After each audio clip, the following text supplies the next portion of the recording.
사무실 아주 보면 AMC 프로그램을 상담이 많이 저 마음을 알아보는 프로그램 유튜브 프로그램 그 신랑 사람이 상 한가지 이랑 아주 파스타를 하는데 신랑 사람이 알아보는 여러 나오기 점망 쎄네 점망 그만 레이지 지금 네팔이 믹스 아무나 진짜 그거 아바고 네팔이 내가 아는 유저는 사람 신랑 사람이 레이는 게 또 이후에 그분이 그런 말을 이해하고 그걸 봐야 되는 나오는 이도 타오고 이런 나오고 Psalm number 119 the question is 여러분 그 하다 away from the higher Psalm number 119 verse 90 여러분 나오는 그 third sexually 그 third 를 illing for the teenager 개막 봐서는 이 third 요도 counseling 자자 teenager 봐서 안 그러다 teenager hormone 야 그거 뭔가 너무 얘기가 돼 third 를 이게 무슨 말이야 그거 내 아빠 이 counseling 상만 가지고 그녀들은 그래도 얘기잖아 신이야 이나 이 방식으로 the next line is Navi the very Navi we should come obedience without obey sauba third revelation ikumo sakya shinawo ya sudra thandi ram we mandadatan ram Ishudani Psalm number 119 verse 11 Ina Kohonu Dwi Inili Shakti Haira Kitadevin and Mure Rau Dwi Inili Shakti Kaudida Morera Srirana Mutasan Kima Rau Dwi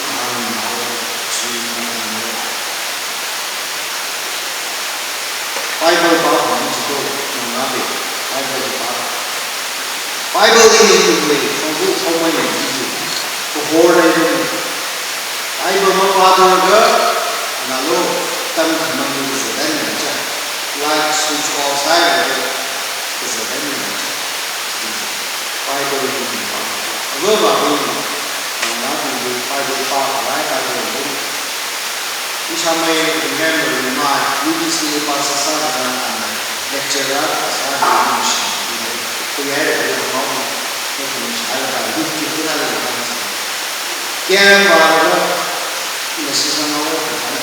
last day before Monday before Bishop Zanarite testimony sharing Zakum today and the day now about the government of the and the testimony in a single Bible in the New Kerala Bible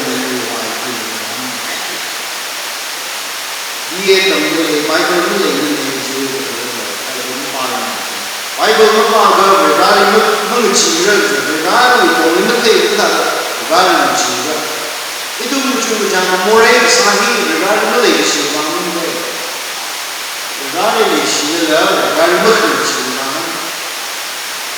in our generation, God knew how long is the wrong age, even the Chicago day. Even the issue is not now, the Muslim children, that's not learning regarding children. The other regarding children, I don't follow without but the too many to his son. 2 Corinthians chapter 9 verses 6, 7 Bhage Narabri in the Yauch and Narabri in the Hapira Tiny Asa in the Yawa children Tiny Sahakira, okay, number 2, if you sow abundantly, then the Judah, Yahweh, Judah, then the Zikakins, the Yahweh, then the Mansa of the very clean, second line, the Pichichawi, the name of Sugar, the Pichi, then he will do a minute, which are 9 year old sheep. Go ahead, go to the Rabbi, let him the Kara or Sat, Iran, the guy of 89, the doctor's son, his son, 89, Geneva, 30 in my life, you meaning genre, in life, something like that. Me without Kalana, when you were born, Sarah, in something like that. Children, the Kisara gets up to you. Doctors are my son, sorrow, engineers are my son, sorrow, NASA, my sorrow, football, yo, my son, yo. Pastors are my son, sorrow, nurse are my son, sorrow, no, we gain life, we need Karuna, valuable person. Color, we round anything they want. We round even my sheep, why we love divine in life. That is the purpose. We round you will live. Taking the meaning of John Gamila, we round in the Gamila, mission in the Gamila, and the sick, the Yahweh,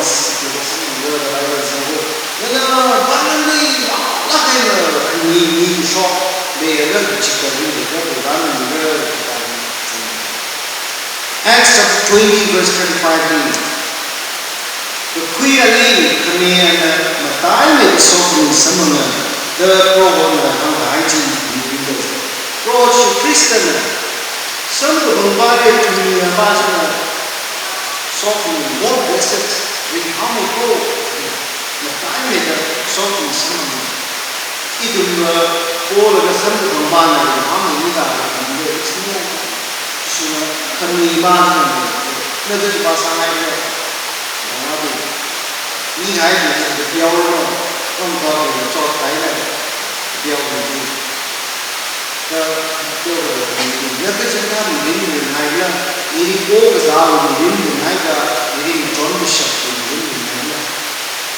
He never liked all the down in the Naila. Because the year never how the Mizan and Shine the body person, the yard need the shop, need the pick, so the road, need the bank and the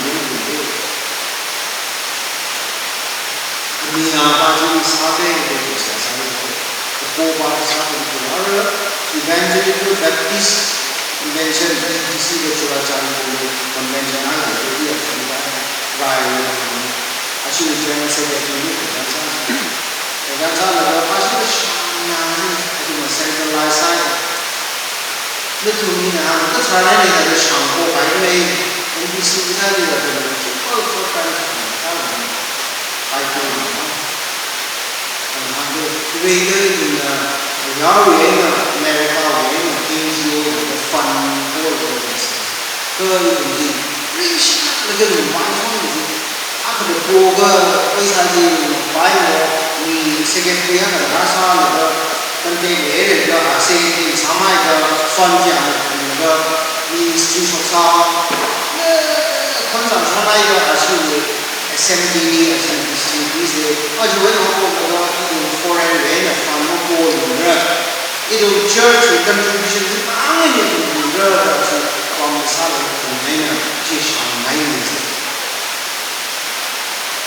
We both are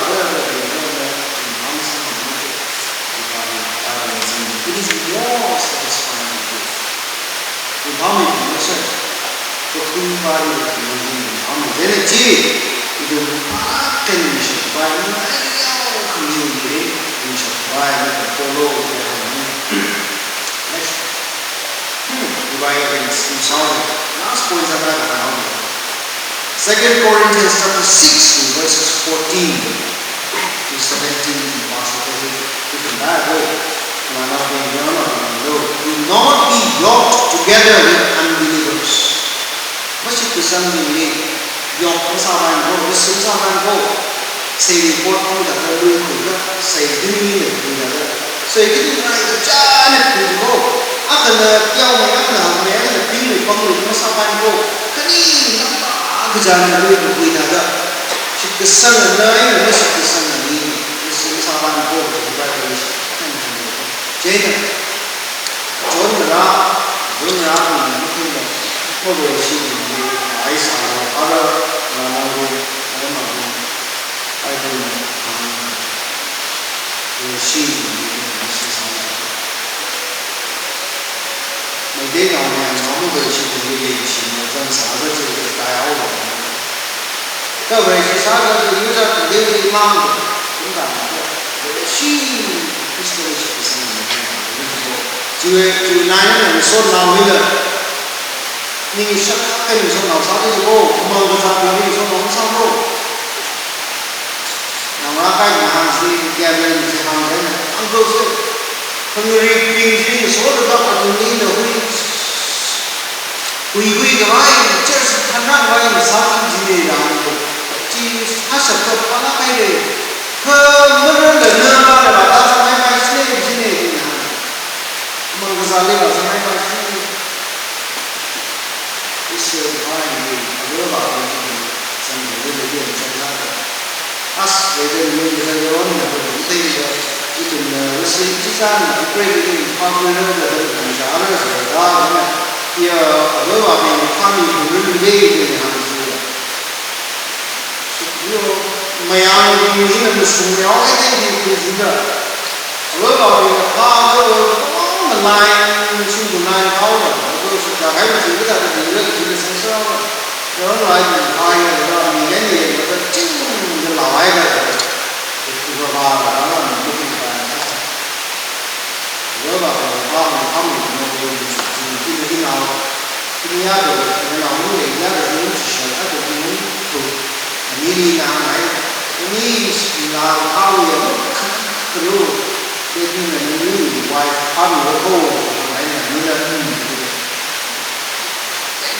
một người luôn là sao hao cái gì mà cái lấy cầm đô cái gì mà phát biểu cái gì như là cái phát biểu cái này cái whatever it is what agreement is there between the temple of God and idols? For we are the temple of the living God. Temple of the living God. As God said, I think in verse 7, therefore, come out from them and be separate, says the Lord. Touch no unclean thing, and I will receive you. Come out the Masalah the Lord, come out from them. Be separated. Be holy. Itu no holy is separate. You run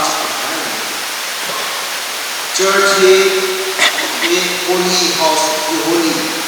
Come here, to you church is holy. Yes, you know. Ini full menurutlah full menurut.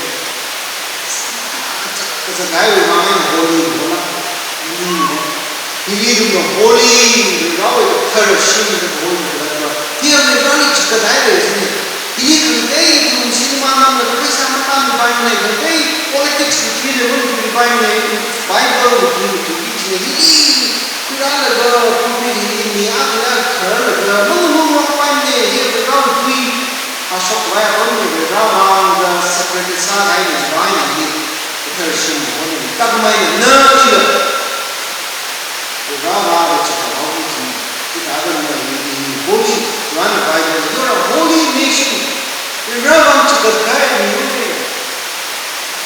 Jonan Kiki, Shiru, Kiki, Yoko, Han, Lecture, Zalia, Jana, Lama, Shinjun, Shinjun Bashi, coffee, Sin, white coffee, Mati, Mutinga, and Koreans, house day. Rama, Papa, the Bishop of her, another Koreans, Mati, Sabuna, coffee, and the ran the moon of working the America. Suppose they make some kind of thing, you go, come how you go to let it to solve what's up. No evil around I do, she's not having. No, you pastor and you get it, it's not having. Rather than shooting is a girl, we are ideal to focus on how the reason can go. So all of the go, now Rabbi, the short time, looking at the Colonel, we really do it, but somehow happen in the night of America, New Jersey was a Princeton University department study of religion, religious study department management survey survey design the church Gabi to make the church of Gabi. It in the gap it is in coming in the moral gap coming to research question the church of Gabi church of Gabi we don't compare with even the power of is there. America was New Jersey. Down to the way,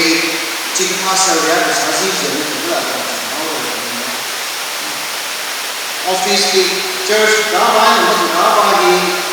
corruption, receiving now and just now, because one permit. I don't know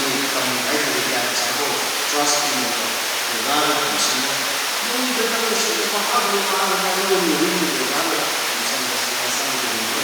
the community should be we run a big child in a hope, not further review. So the Bible boss, one sound, you never lie alone. Then the Bible boss, sometimes I got a dump around it. I hope you lie alone. No, we really need a John Bishop, we shall be very popular with us. John the very Bishop below. I mean, church in the community, nothing in the community. No, now, Satan, the very much hating how the revelation becomes never is harmony, community, numeracy, need a child in a queen, more women, is deep. Hey, that's not the moon that you can do. Rama, home, salary, you need to go. I really want to be